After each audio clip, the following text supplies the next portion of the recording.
Chegamos aqui ao nosso dia de encontro semanal.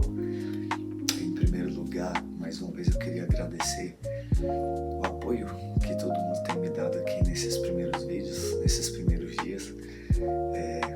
Nós estamos aí há menos de um mês, ou um pouco mais de um mês, investindo nesse projeto, gravando vídeos e estamos na contagem regressiva aí para bater os primeiros 100 inscritos do canal. Então, de verdade, muito obrigado para você que tem me ajudado, que tem se empenhado de alguma forma, participando aqui diariamente, corriqueiramente desse projeto.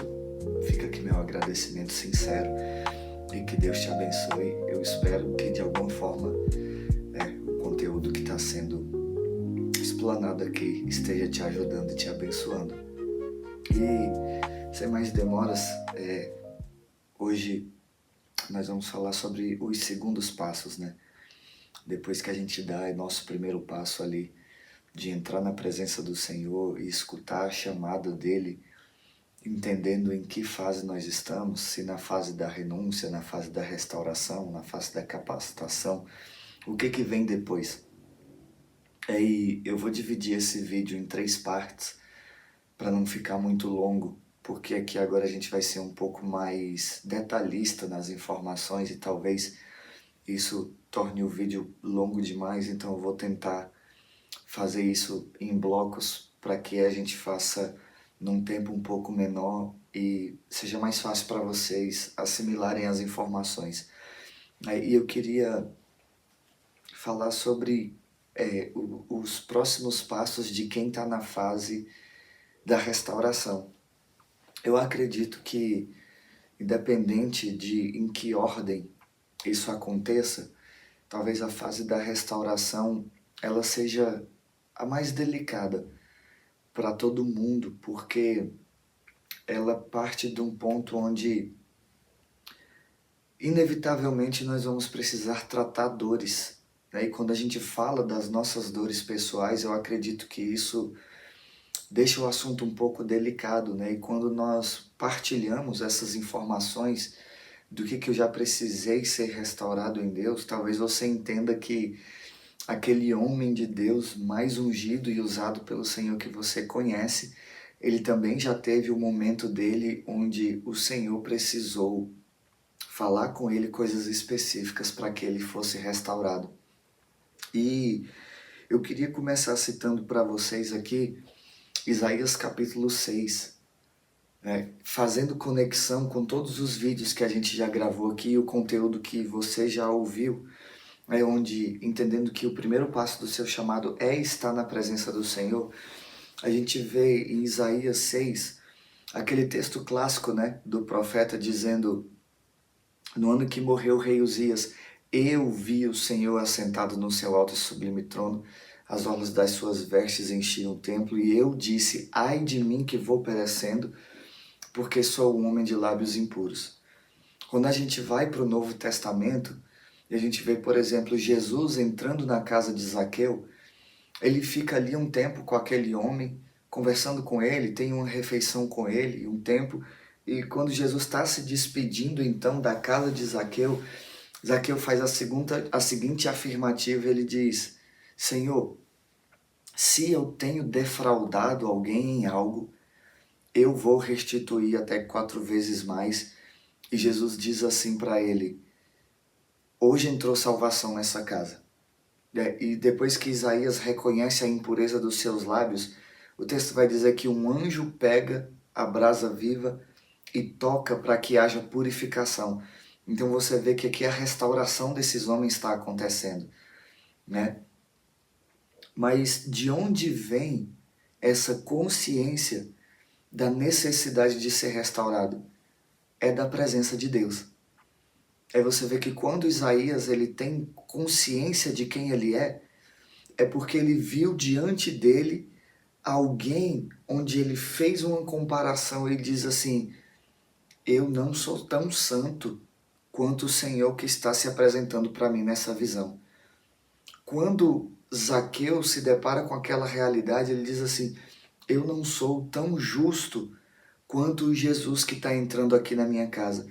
Então, por que que o primeiro passo do nosso chamado sempre vai ser estar na presença do Senhor? Porque, inevitavelmente, a presença do Senhor ela nos confronta. A presença do Senhor vai gerar em nós uma consciência de quem nós somos e de quem nós deveríamos ser. De quem nós somos e de quem Ele nos criou para ser. É quando nós temos esse primeiro confronto acontecendo de alguém que reconhece que já não é mais quem o Senhor criou para ser. É em Gênesis 3, depois da queda do homem, depois que o homem peca, ele se esconde do Senhor. E aí então o Senhor vem, se apresenta até ele fazendo um questionamento, tipo, Adão, aonde você está? E a resposta de Adão é, eu vi que o Senhor estava chegando e então eu decidi me esconder. Porque a presença do Senhor, ela vai trazer esse confronto onde vai apontar no nossa alma ou no nosso caráter fragmentos que ainda precisam ser alterados para que nós nos tornemos quem de fato o Senhor nos criou para ser. E aqui eu queria então dizer a primeira coisa acerca dessa verdade é que pessoas que aceitam ser tratadas por Deus são pessoas que não se ofendem com Deus. Às vezes, a nossa alma humana ela tem essa tendência da resposta na ponta da língua, ou eu fui ensinado dentro de casa ou pela sociedade as coisas que eu já passei na minha vida, que eu não posso levar o desaforo para casa, eu não posso aceitar qualquer pessoa falar de qualquer jeito comigo, e a gente vai criando esses muros de proteção ao nosso redor. E às vezes quando nós recebemos uma crítica, a nossa resposta é prontamente, quem você pensa que é para falar assim comigo? E a nossa tendência natural ao ser confrontado é entrar nesse estado de alerta, onde nós nos tornamos passivos agressivos. A gente não quer transparecer que aquela pessoa acertou, mas a gente também não quer transparecer que se a gente falar com muita força vai dar razão para o outro, e a gente então entra nesse lugar passivo-agressivo para que aquela verdade que o outro descobriu sobre nós, ela não fique tão evidente, que ele não tenha razão em ter falado o que ele falou. E quando a gente vai para o nosso relacionamento com Deus, a gente acha que pode adotar a mesma postura. Mas quando a gente olha aqui para todos esses cenários, a gente vê que foi exatamente a resposta contrária que esses homens deram. Eles aceitaram e reconheceram que eles estavam errados e que, na verdade, a opinião do Senhor sobre eles é que estava certa.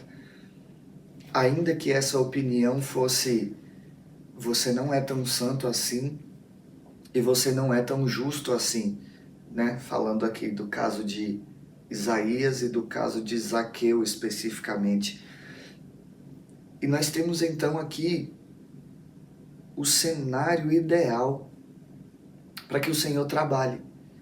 E o cenário ideal é quando as verdades dele nos confrontam e nós aceitamos essa verdade sobre a nossa vida, nós aceitamos o confronto porque nós sabemos que esse estágio não é o último. O último estágio, na verdade, é a restauração. Isaías foi purificado nos seus lábios, Zaqueu se tornou de fato esse homem justo que ele afirmava ser diante da sociedade.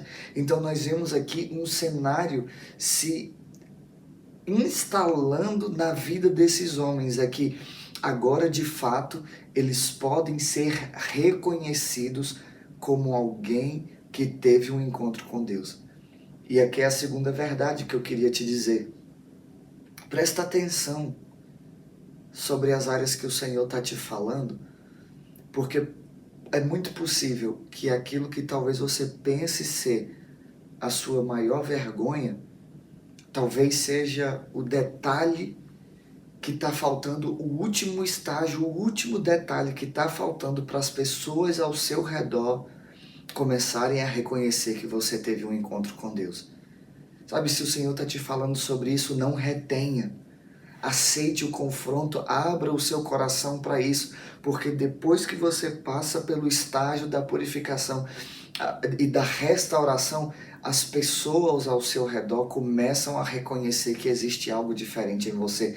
Você começa a ser reconhecido como alguém que teve um encontro com Deus. E para fechar esse assunto, eu queria citar aqui um único exemplo de quando isso não aconteceu. Que foi quando Jesus teve um encontro com aquele jovem rico, que ele chega para o Senhor apresentando todas as suas conquistas, todos os seus predicados, dizendo assim: Senhor, o que é necessário para que eu seja salvo? E Jesus diz para isso: como é que você entende a lei? E ele diz: não matarás, não adulterarás. Eles faz isso, ele diz: mas eu já estou fazendo. Se tem uma coisa que eu sou, é santo, porque eu não estou infringindo nenhuma lei do Senhor. Se tem uma coisa que eu estou fazendo, é ser justo, porque eu não estou dizendo falso testemunho com ninguém, eu não estou cobiçando nada que é do outro. E aí o Senhor então olha para ele e diz assim: uma coisa te falta. E aí o texto vai dizer que o confronto chega. Vai, vende tudo que tem e siga-me. E aí o texto vai dizer então, e ele deixou aquele ambiente muito triste, porque ele era dono de muitas posses. Então você vê que era uma coisa que faltava. Sabe? E talvez esse confronto que o Senhor traz para nós seja a última coisa que falta para a gente ser reconhecido como alguém que teve um encontro com Ele. Mas olha só, diferente de Isaías que aceitou o confronto, diferente de Zaqueu que aceitou o confronto, esse homem preferiu sair fundamentado nas suas próprias razões. E aí o texto se encerra com um desfecho que ele mesmo escreve: o homem saiu triste. Então veja só, a tristeza não é ser confrontado pelo Senhor. A tristeza é você ter estado num lugar onde a presença de Deus se manifestou, e quando você sair dali, as pessoas não serem capazes de reconhecer em você alguém que teve um encontro com Deus.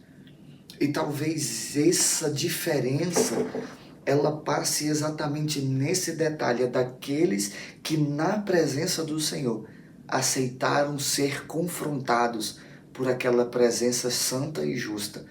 E nessa presença santa e justa, eles tomaram uma posição dizendo: ai de mim, Senhor. Eu estou olhando para o Senhor com os meus olhos e eu estou vendo que eu não sou tão santo como o Senhor. Ai de mim. É Zaqueu recebendo a presença de Jesus e dizendo: ai de mim, porque hoje eu vejo que eu não sou tão justo quanto eu imaginava ser. E aqui então é a alegria que Lucas 15 apresenta para nós em todo o capítulo.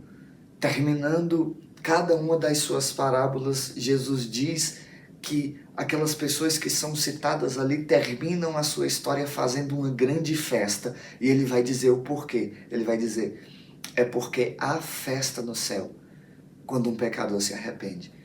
Sabe? E eu queria então terminar esse vídeo com essa última verdade aqui. Talvez a gotinha de alegria, de felicidade, de vida que você sinta falta esteja nesse processo de restauração que você está fugindo com medo da dor. Mas deixa eu te dizer, a tristeza, ela não vem no processo de restauração. A tristeza, ela vem exatamente para aqueles que não aceitaram passar por esse processo. Na verdade, aqueles que aceitam passar por esse processo e se permitem ser restaurados pelo Senhor, o resultado deles é alegria. Sabe? Então eu queria te encorajar. Se você é uma dessas pessoas que reconheceu na sua vida que está vivendo esse estágio de ser restaurado pelo Senhor, eu queria dizer para você que o final da sua história com Jesus é um final de alegria. O final da sua história com Jesus é um final de santidade. O final da sua história com Jesus é um final de santificação. Mas o momento que Ele te chama agora é um momento para se permitir viver o processo. Então eu quero orar para que o Espírito Santo de Deus te dê essa ousadia, essa coragem, essa transparência que são necessárias para dizer assim: sim, Senhor, eu entendo aonde o Senhor está me confrontando. Eu aceito que preciso ser confrontado, mas o que eu não aceito é permanecer do mesmo jeito. Entra na minha vida, entra no meu coração, muda o que precisa ser mudado, me dá coragem para fazer o que precisa ser feito e que para que o teu nome seja glorificado. Quando esse tempo na minha vida se encerrar, que as pessoas que estão ao meu redor possam ver nitidamente: eu tive um encontro com o Senhor. Sabe, a oração que eu faço em nome de Jesus é que esses próximos dias da tua vida sejam de encontros verdadeiros com o Senhor, que te confrontem, mas encontros também que te moldem, encontros que te transformem, encontros que te restaurem, e que depois disso você comece a ser usado para a glória do Senhor, que as pessoas reconheçam em você como alguém que teve um encontro verdadeiro com o Senhor e que Deus seja glorificado na tua vida, em nome de Jesus. Fica aqui comigo, aguarda o próximo vídeo e a gente vai descobrir qual é o próximo passo de quem precisa fazer renúncias. Se você está nessa etapa, fica aqui comigo e a gente vai falar sobre isso no próximo vídeo. Até lá, que Deus te abençoe em nome de Jesus.